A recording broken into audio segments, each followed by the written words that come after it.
As the COVID-19 pandemic spreads across the globe, we are seeing an alarming pattern. The poorest and most vulnerable members of society are being hardest hit both by the pandemic and the response. I am especially concerned about the well-being of the world's children.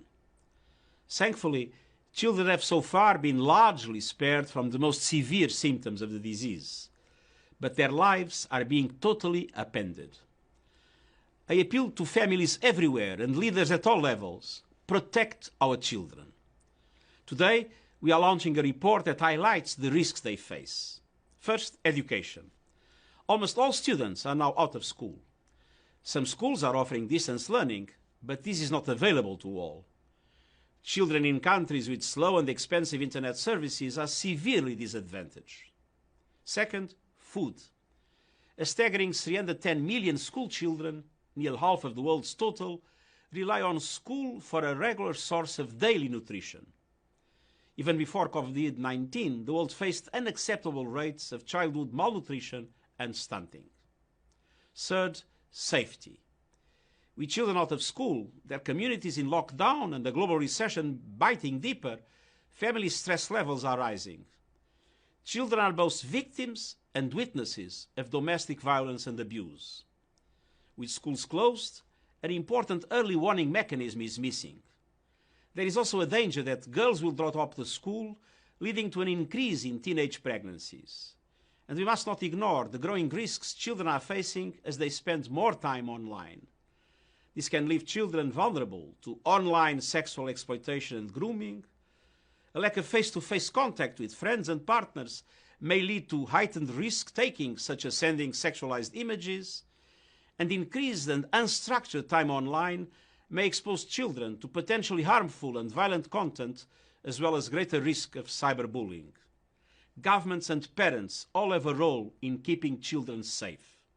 Social media companies have a special responsibility to protect the vulnerable. Fourth, health. Reduced household income will force poor families to cut back on essential health and food expenditures, particularly affecting children, pregnant women, and breastfeeding mothers. Polio vaccination campaigns have been suspended. Measles immunization campaigns have stopped in at least 23 countries. And as health services become overwhelmed, sick children are less able to access care. With the global recession gathering pace, there could be hundreds of thousands additional child deaths in 2020. These are just some of the findings of the report we are issuing today. And its conclusion is clear. We must act now on each of these threats to our children. Leaders must do everything in their power to cushion the impact of the pandemic. What started as a public health emergency has snowballed into a formidable test for the global promise to leave no one behind.